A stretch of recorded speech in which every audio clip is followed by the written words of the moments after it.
ವೀಕ್ಷಕ ಮಹಾಪ್ರಭುಗಳಿಗೆ ನಮಸ್ಕಾರ. ಈ ದಿನ ನಾನು ನಿಮಗೆ ತಿಳಿಸಲು ಹೊರಟಿರುವಂಥದ್ದು ಈ ಗುಟ್ಕಾದ ಬಗ್ಗೆ. ಈ ಗುಟ್ಕಾ ಕೋರ್ಟ್ ಈ ಗುಟ್ಕಾವನ್ನು ನಿಷೇಧ ಮಾಡಬೇಕು ಅಂತ ಹಲವಾರು ವರ್ಷಗಳು ಕಾನೂನು ಹೋರಾಟ ನಡೆದು ಕೊನೆಗೆ ಸುಪ್ರೀಂ ಕೋರ್ಟ್ ಹೇಳುತ್ತೆ ಗುಟ್ಕಾನ ಬ್ಯಾನ್ ಮಾಡಬೇಕು. ಆಗ ಈ ಗುಟ್ಕಾದ ಕಂಪನಿಗಳು ಇನ್ನೊಂದು ದಾರಿಯನ್ನು ಕಂಡ್ಕೊಳ್ತಾರೆ. ಏನಪ್ಪ ಅಂತಂದರೆ, ಈ ಗುಟ್ಕಾದಲ್ಲಿ ಅಡಿಕೆ ಭಾಗವನ್ನು ಒಂದು ಪಟ್ಟಣ ಮಾಡಿ, ಮತ್ತು ಈ ಹೊಗೆ ಸೊಪ್ಪು ಅಥವಾ ಅದಕ್ಕೆ ಏನು ಹೇಳ್ತಾರೋ ಗೊತ್ತಿಲ್ಲ ಅದನ್ನು ಮತ್ತು ಅದಕ್ಕೆ ಬೇರೆ ಬೇರೆ ಮಿಶ್ರಣವನ್ನೆಲ್ಲ ಮಾಡಿರತಕ್ಕಂಥದ್ದನ್ನು ಒಂದು ಪಟ್ಟಣ ಮಾಡಿ ವಿಭಾಗಿಸಿ ಬೇರೆ ಬೇರೆ ಪಟ್ಟಣವಾಗಿ ಮಾರ್ತಾ ಇದ್ದಾರೆ. ಈ ಕೆಲವು ಆ ಗುಟ್ಕಾ ಅಭ್ಯಾಸಿಗಳು ಏನು ಮಾಡ್ತಾರೆ ಅಂತಂದರೆ, ಅದನ್ನು ತಗೊಂಡು ಅದಕ್ಕೆ ಮಸಾಲ ಅಂತಾರೆ. ಅಡಿಕೆ ಪಟ್ಟಣ ಮತ್ತು ಮಸಾಲ ಎರಡನ್ನು ತಗೊಂಡು ಕೈಯಲ್ಲೇ ಅಂಗೈಯಲ್ಲಿ ಹಾಕೊಂಡು ಎರಡನ್ನು ಕೈಗೆ ಸುರುಕೊಂಡು ಎರಡನ್ನು ಚೆನ್ನಾಗಿ ಉಜ್ಜಿ ಮಿಶ್ರಣ ಮಾಡಿ ಅದಕ್ಕೆ ಬೇಕಾದರೆ ಇನ್ನೊಂದು ಚೂರು ಸುಣ್ಣವನ್ನು ಹಾಕ್ತಾರೆ. ಹಾಕಿ ಚೆನ್ನಾಗಿ ಉಜ್ಜಿ ಮಿಶ್ರಣವನ್ನು ಮಾಡಿ ತಾವು ಸೇವಿಸ್ತಾರೆ. ಮತ್ತು ಸೇವಿಸೋದಲ್ದಿರ ಈ ಬೇಕರಿಗಳು ಏನಿರ್ತವೆ, ಬೇಕರಿಗಳ ಮುಂದೆ ಇವರು ಇದನ್ನು ಹಾಕ್ಕೊಂಡು ಉಗಿಯೋದು, ಅದರಲ್ಲೇ ಬಾಯಿ ತೊಳೆಯೋದು, ಅದರಲ್ಲೇ ಇದು ಮಾಡೋದು, ಈ ಥರದ ಒಂದು ಹವ್ಯಾಸಗಳಿದೆ. ಅವರು ಈ ಗುಟ್ಕಾವನ್ನು ಚೆನ್ನಾಗಿ ಅಗದು ಉಗಿದ ಮೇಲೆ ಅದನ್ನು ಬಾಯಿ ತೊಳ್ಕೊಂಡು ಅಲ್ಲೇ ಉಗಿದು ತಿರ್ಗಾ ಅಲ್ಲಿ ಟೀ ಕುಡಿತಾರೆ, ಕಾಫಿನೋ ಟೀನೋ ಏನೋ ಕುಡಿತಾರೆ.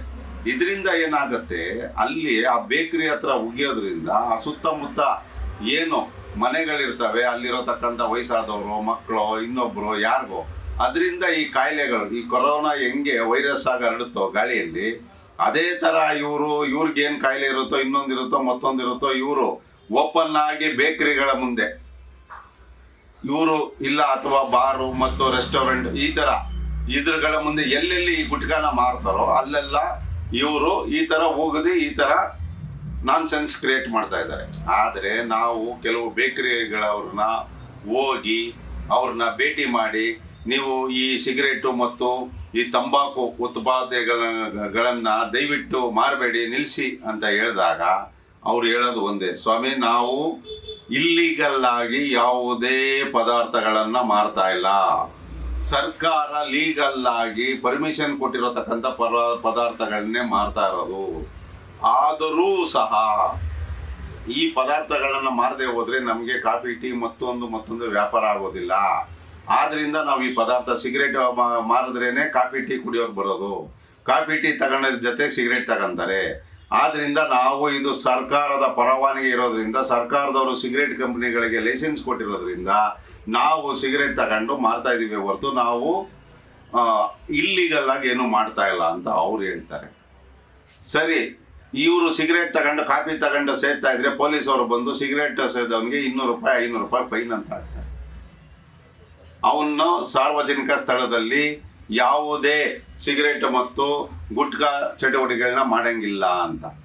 ಪೊಲೀಸ್ ಅವ್ರಿಗೆ ಇದೊಂದು ಆದಾಯದ ಮೂಲವಾಗಿದೆಯಾ ನನಗೆ ಗೊತ್ತಿಲ್ಲ.